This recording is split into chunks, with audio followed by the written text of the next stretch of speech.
Estimados participantes, continuamos en la sesión 4 de Metodología de la Investigación 1, dedicada al proceso de investigación cuantitativa. Sigamos avanzando. En este segundo video trataremos la fase 2 del proceso de investigación cuantitativa, el planteamiento del problema. Así, en este video trataremos en principio los requisitos científicos y prácticos para un correcto planteamiento del problema, así como algunas recomendaciones sobre cómo realizarlo y un par de técnicas, el árbol de problemas y el análisis FODA.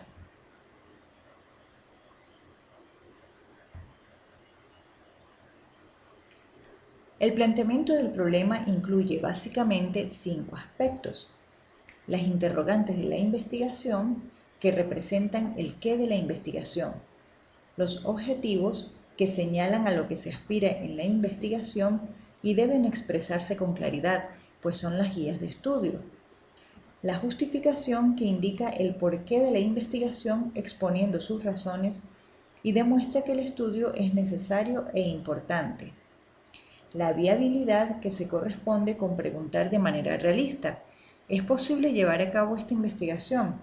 Es decir, ¿cuento con los recursos necesarios para llevar a cabo la investigación?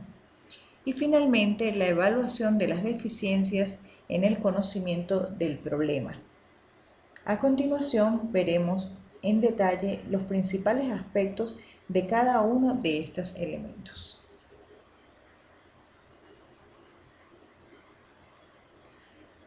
Requisitos científicos y prácticos para el planteamiento correcto de un problema.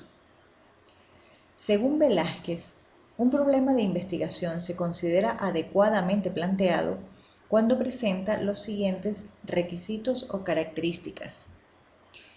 Primero, objetividad.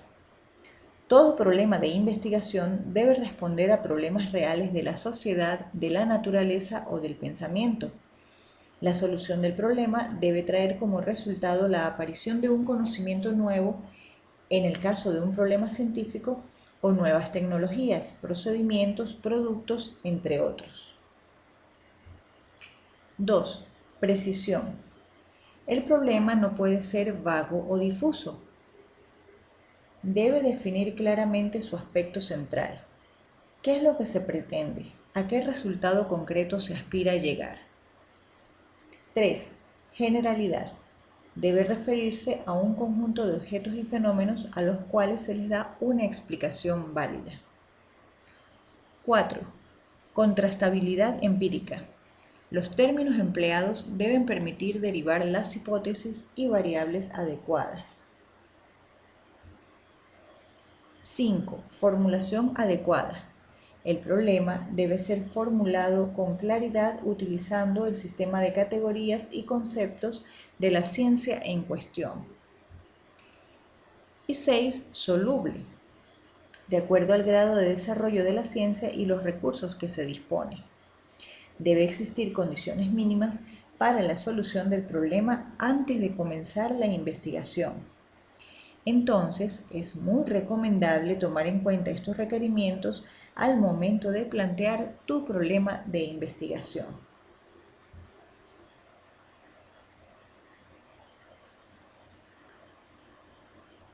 Ahora bien, ¿cómo plantear el problema? Cuando nos disponemos a sentarnos a redactar el problema de investigación, en la mayoría de los casos tardamos demasiado tiempo pensando, a ver, ¿por dónde comenzar? Entonces, comenzamos situándonos en el espacio y lugar donde estamos basando nuestra investigación. Estos elementos los encontramos en el título del proyecto.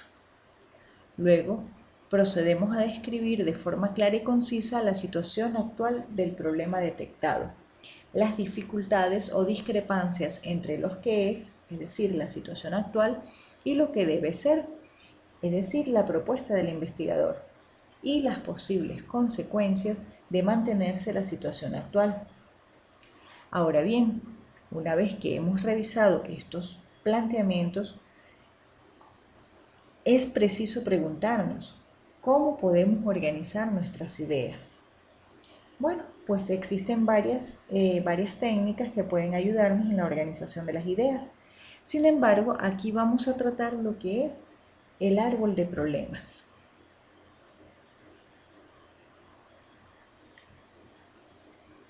El árbol de problemas es una técnica que se emplea para identificar una situación problemática, es decir, un problema central, la cual se intenta solucionar mediante la intervención de un proyecto utilizando una relación de tipo causa-efecto. Es decir, luego de haber sido definido el problema central, motivo del proyecto, se debe determinar tanto las causas que lo generan como los efectos negativos que produce el problema, para luego interrelacionar de una manera gráfica estos tres componentes, tal como lo vemos en este diagrama. El problema principal está asociado con el tronco del árbol. Las causas están representadas por las raíces del árbol y los efectos por las ramas del árbol.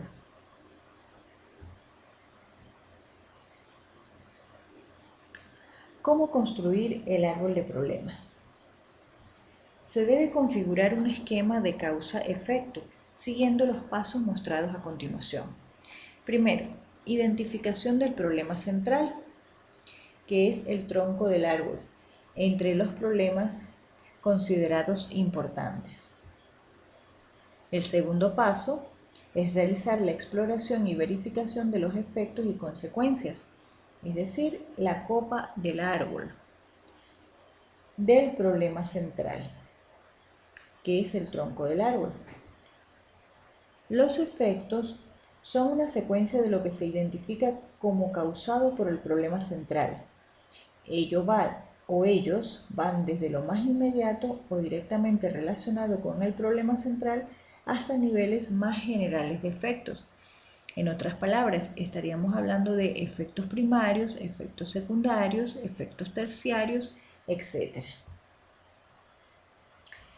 El tercer paso sería la identificación de relaciones entre los distintos efectos que produce el problema central.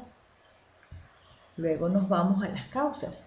Identificación de las causas, que son las raíces del árbol, que generan el problema central y sus interrelaciones. La secuencia de causas debe iniciarse desde las más directamente relacionadas con el problema central, que se ubican inmediatamente debajo del mismo, y de preferencia deben identificarse unas pocas causas principales, que luego se van desagregando e interrelacionando. En otras palabras, de forma análoga a como hicimos con las consecuencias o con los efectos, las causas van a ir desde las causas primarias, pasando por causas secundarias, causas terciarias, etc. Estando las causas principales las que están directamente relacionadas con el problema central. Y el último paso es la diagramación del árbol de problemas verificando la estructura causal.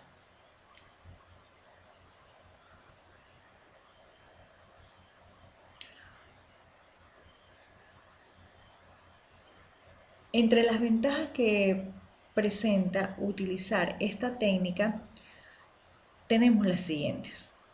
El trabajo de planificación que hacemos con el árbol de problemas y el árbol de objetivos constituye una parte muy importante de la identificación de la problemática.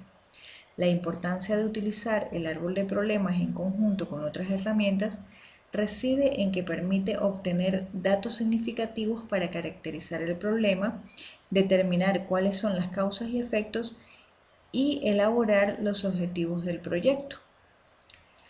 Ahora bien, si observamos por acá, tenemos que una de las principales ventajas del árbol de problemas es que existe una mejor comprensión del problema al desagregarlo en causas y consecuencias. Luego facilita la realización de otros componentes importantes de una investigación o proyecto en su fase de planificación. Por ejemplo, el análisis de interesados, el análisis de riesgos y los objetivos de la investigación. Otra de las ventajas que presenta es la vinculación con otras herramientas, como la matriz de Bester o el árbol de soluciones.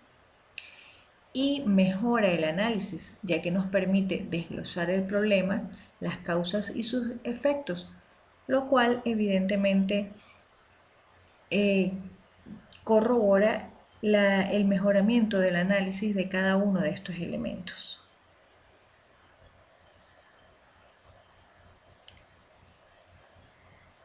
Por acá les traigo un ejemplo desarrollado del árbol de problemas. Veamos lo siguiente. Como problema principal se identificó la generación y disposición final de vertidos y efluentes líquidos fuera de norma provenientes del laboratorio X ubicado en X lugar. Ese vendría siendo nuestro problema principal o problema central. Las causas directas son las que están más cercanas al mismo y tenemos que la primera de ellas es la inadecuada o inexistente aplicación de técnicas de preparación de vertidos líquidos antes de su disposición final, la carencia de equipos necesarios para la preparación de los vertidos líquidos antes de su disposición final y el desperdicio al utilizar el agua potable para el lavado del material del laboratorio. A su vez, esas causas directas tienen unas causas indirectas, es decir, algo así como la causa de la causa. Por ejemplo, vamos a centrarnos en las que están en color rojo. Desperdicio al utilizar el agua potable para el lavado del material de laboratorio. Eso es causado básicamente a tres cosas: a la falta de capacitación del personal encargado y de los estudiantes en técnicas de ahorro de agua, al desconocimiento de las sanciones prescritas del ordenamiento jurídico vigente y a la ausencia de la aplicación de sanciones efectivas que limiten esta situación. En el caso de los efectos, también vamos a tener una serie de efectos señalados o relacionados con las causas que tenemos en las raíces. Si nos vamos a los efectos que están relacionados con el desperdicio de agua, nos encontramos con los siguientes efectos directos. El primero de ellos es la contaminación de los cuerpos de agua por la elevada presencia de contaminantes en los vertidos líquidos. La contaminación de los suelos, igualmente por la elevada presencia de contaminantes en los vertidos líquidos, y la afectación de la microbiota del suelo y las aguas, alterando el equilibrio ecológico del entorno. A su vez, esos efectos directos producen otros efectos indirectos. Y si nos vamos o continuamos con nuestra línea de efectos relacionados con el desperdicio al utilizar el agua potable, tenemos que un efecto indirecto sería el deterioro de la calidad de las aguas y del suelo del entorno, ya que estos son los receptores de los vertidos contaminados. Ahora bien, si unimos todos los efectos indirectos, el primero está relacionado con la afectación pública, en la afectación de la salud pública. El segundo con la disminución de la calidad del desarrollo de las actividades de docencia e investigación. Y el tercero con el deterioro de la calidad de las aguas y del suelo del entorno. Tenemos que en general el efecto final es el deterioro de la calidad ambiental y de la salud pública del entorno universitario inmediato y de los usuarios aguas abajo. Entonces, vemos a través de este ejemplo desarrollado que en un solo vistazo podemos tener un panorama completo de qué es lo que nosotros necesitamos solucionar y ya con esto tenemos una idea de cómo lo vamos a hacer, cuáles son las causas que podemos atacar de manera directa y cuáles son las que no están a nuestro alcance. Seguimos entonces observando que este árbol de problemas o causa-efecto también lo podemos alimentar con una segunda herramienta o una segunda técnica que ya ustedes la conocen. Y se trata del análisis FODA o análisis fortaleza, oportunidades, debilidades, amenazas. Esta es otra técnica muy útil y, como les decía, seguramente ya están muy familiarizados con ella. Es un instrumento viable para realizar análisis organizacional en relación con los factores que determinan el éxito en el cumplimiento de las metas. El análisis FODA consiste en realizar una evaluación de los factores fuertes y débiles que en su conjunto diagnostican la situación interna de una organización, así como su evaluación externa, es decir, las oportunidades y amenazas. También es una herramienta que puede considerarse sencilla y que permite obtener una perspectiva general de la situación estratégica de una organización determinada.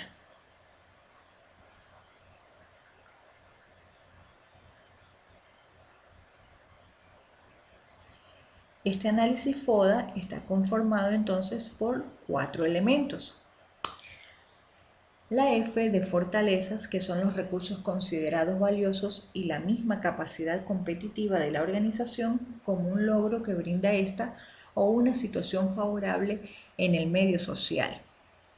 La O de oportunidades constituyen aquellas fuerzas ambientales de carácter externo no controlables por la organización, pero que representan elementos potenciales de crecimiento o mejoría.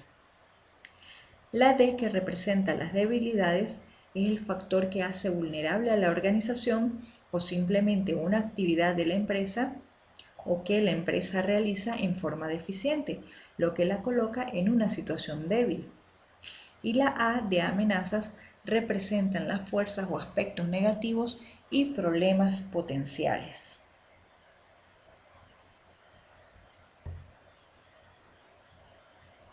El análisis FODA es una herramienta que permite conformar un cuadro de la situación actual del objeto de estudio, sea una persona, una empresa, una organización, etc., accediendo de esta manera a un diagnóstico preciso que permite, en función de ello, tomar decisiones acordes con los objetivos y políticas formulados. La relevancia de emplear una matriz de análisis FODA es que nos posibilita la búsqueda y análisis metodológico de todas las variables que intervienen en el ámbito a estudiar, con el fin de tener más y mejor información al momento de tomar decisiones. Entonces, observamos por acá que tenemos la siguiente relación. Los atributos de la organización son de carácter interno y están relacionados con las fortalezas y debilidades de la misma. Y los atributos del medio ambiente son esos elementos de carácter externo que influyen sobre la organización. Estamos hablando de las oportunidades y las amenazas. Ahora bien, si confluyen las fortalezas y las oportunidades, coincidimos en que esto es útil para lograr el objetivo. Entre tanto, la confluencia de las debilidades y las amenazas son definitivamente perjudiciales para lograr el objetivo que se busca con la solución de los problemas. Bien, entonces, de esta manera hemos dado un paseo por lo que es el planteamiento del problema. Nos vemos en un próximo video.